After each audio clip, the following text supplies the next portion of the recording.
Someone leaves one of our institutions, particularly a leader, a president, we always wonder and pray about who the next person will be and will they be able to do the job that needs to be done. Well, when the Midwestern was in need of another president, the same concerns were out there by many of us across the country.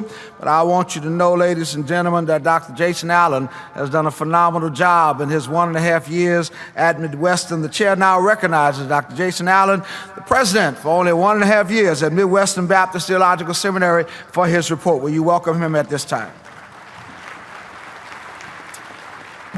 Thank you, Dr. Luter, and thank you for your sterling leadership these past 2 years. And I don't know about you, but I would be pleased to have Dr. Luter as SBC President Emeritus for life. And so perhaps we can sign him up. We also need to be praying for Dr. Jeff Orge as they transition. I find it daunting to pack 5 kids for vacation, so daunting, I don't even want to take a vacation. But to move a seminary across the state is a gigantic task, and we need to pray for them as they follow God's leadership in this. It's my honor to bring the Midwestern Seminary report to the messengers of this convention, and it is a personal joy to be positioned to bring such a positive one. And as I do so, I am mindful this is the time of year for conventions. Denominations are meeting across America this summer, and they are hearing reports, they are contemplating business, they are considering their own motions and resolutions, and they are receiving updates on their seminaries, their institutions, and their divinity schools. Inasmuch as those reports are forthright, they reveal the current state of crisis most seminaries in North America exist in. Crisis indeed is an overused word, but it is the most appropriate word to describe theological education in North America today. Most seminaries know an unrelenting crisis of resources seeking feverishly to pay their bills. So much so, they are closing and merging at record rates. Still more seminaries have a crisis of identity. Most seminaries evidence an amnesia concerning their identity and mission. They have drifted so far from their founders' intent that they have no clear answers as to basic questions of identity, of purpose, and exactly which constituency they serve. To whom are they accountable? Is it to their donor base, a vocal portion of their constituency, an accrediting agency, or do they serve the local church? Most tragically, most seminaries in North America know a crisis of mission. They do not know what they ultimately should do, whom they should train, or what type of graduate they should produce. Well, I submit to you this morning that when an institution loses sight of its core convictions and its core mission, its crisis of resources is well deserved. Because when seminaries forsake the Word of God, the God of the Word will forsake them. And when seminaries forsake the churches they were founded to serve, those churches should recover them. Failing that, those churches should forsake them. Well, let me tell you, brothers and sisters, I am pleased to report to you this morning there is no crisis in Kansas City. Our resources are not in abundance, but they are adequate, and we are responsibly stewarding them on your behalf. Our commitment is absolutely unshakable. We gladly operate in full accountability to the churches of the Southern Baptist Convention. We understand, I understand, you founded us, you fund us, you own us, you govern us. My chief ambition is not to meet the approval of the broader academy, but to meet the approval of the church. Likewise, our primary aspiration is not even the applause of the broader evangelical world, but to train pastors, ministers, and missionaries first and foremost for your churches, the churches of the SBC.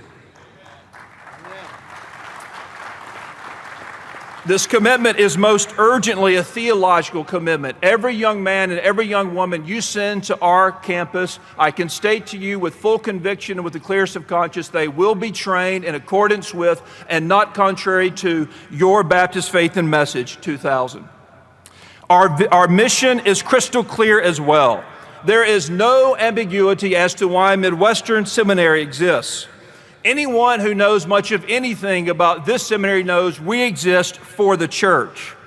We abide under an Ephesians 4 mandate, training pastors, ministers, and missionaries for the church. It is a Matthew 16 mandate as well, for Christ has promised to build his church, not his seminary. But inasmuch as we are faithful to his church, I am confident he will build his seminary. Yes, sir. Yes, sir. our unshakable, unequivocal commitment to the churches of the SBC, and our steadfast determination to bend all of our energies and resources towards serving your churches is resonating broadly throughout this convention. So much so, this past year has been one of unprecedented institutional accomplishment. Virtually every institutional metric indicates health and growth, stability and strength. On the enrollment front, in recent months, we celebrated our largest spring enrollment in the seminary's history. Our applications for fall are coming at a pace so above last year's that it seems almost impossible to be accurate. As to the campus itself, this past April, we dedicated our new $12 million chapel complex debt-free. It is a spectacular facility, including a 1,200-seat chapel, a banquet hall with table seating for more than 300, half a dozen classrooms, and a new welcome pavilion. And thanks to a $1 million gift from dear friends Gina and Joe Downing in Oklahoma, we were able to dedicate it debt-free, making the entire seminary effectively debt-free. Thank you. On the advancement front, the Lord has opened the heavens of His blessing. This past year, the seminary has received nearly $5 million in gifts and near-term pledges. This includes the 2 largest gifts in the history of the seminary and 4 of the 5 largest gifts in the seminary's history. As to academics, in recent days, we've announced the hiring of Dr. Christian George coming as the curator of the Spurgeon Library we own. Dr. George's hiring is one of several key steps in positioning the Spurgeon Collection, the Charles Spurgeon Center for Biblical Preaching, as a world-class, internationally known hub of Spurgeon scholarship and preaching instruction. Stay tuned, much more to come on this front in the months ahead. Furthermore, we have also expanded our undergraduate program to offer dual degrees. Giving leadership to our undergraduate program is Dr. John Mark Yates, who joined us as undergraduate dean this past year. And hear me say clearly and urgently, we have doubled down on our Master of Divinity program. We have set an institutional goal to double the amount of MDiv students we have over the next 5 years. We are especially proud to have expanded our PhD offerings to include biblical theology, biblical ethics, biblical missiology, biblical ministry, and biblical preaching, all offered in non-residential formats. And with more than 500 doctoral students, our doctoral program ranks as one of the largest in the world. This past spring, in an effort to most effectively serve our churches, we launched the Midwestern Training Network, a strategic partnership with churches, especially in our region, to bring theological education that is for the church, to bring it to the church and in the church and alongside of the church. And we've had scores of churches to partner with us. Southern Baptists, hear me clearly. You have a seminary in Kansas City that is experiencing a level of health and growth that we have not known in many, many years. For that, we are thankful.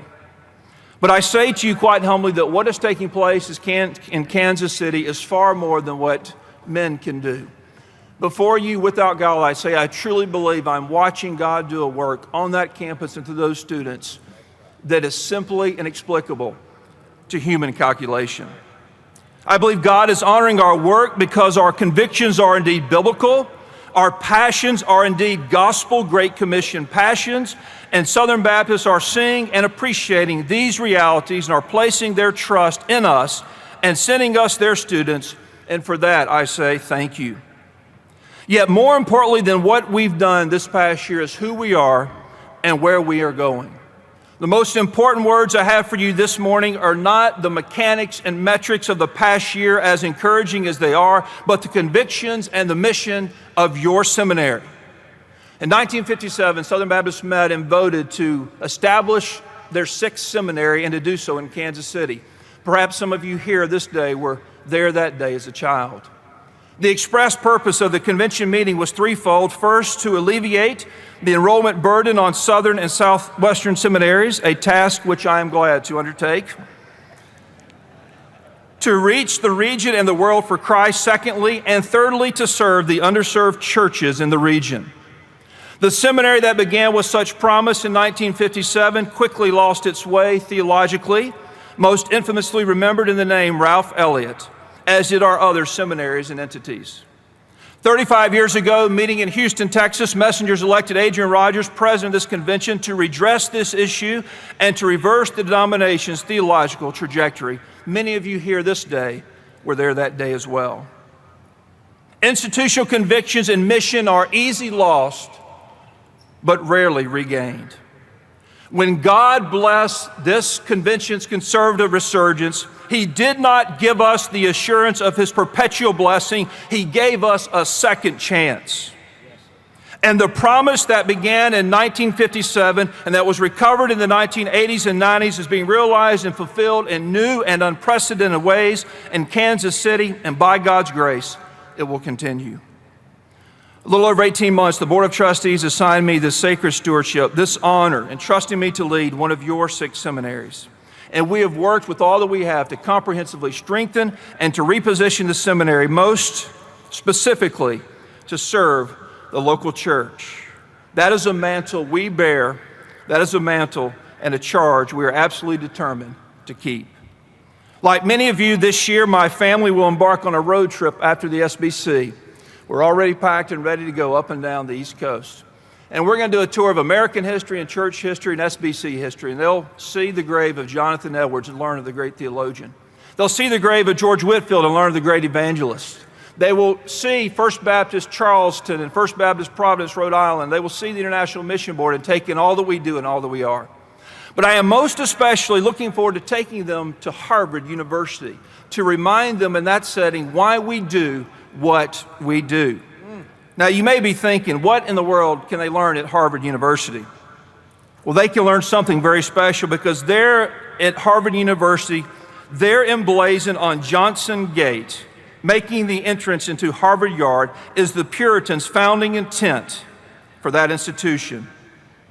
It says this: after God had carried us safe to New England and we had builded our houses, provided necessaries for our livelihood, reared convenient places for God's worship, and settled the civil government, one of the next things we longed for and looked after was to advance learning and to perpetuate to our posterity, dreading to leave an illiterate ministry to the churches when our present ministers shall lie in the dust. The task before us is to train the next generation of pastors, ministers, and evangelists for the church so that when this present generation is in glory, our churches will be served. Thank you for this responsibility. Mr. President, thank you. Thank you, Dr. Allen, for that great report. Are there any questions concerning the report from Midwestern Seminary? Yeah, no questions. Thank you, sir. Appreciate you very much. Amen. It is now my honor to present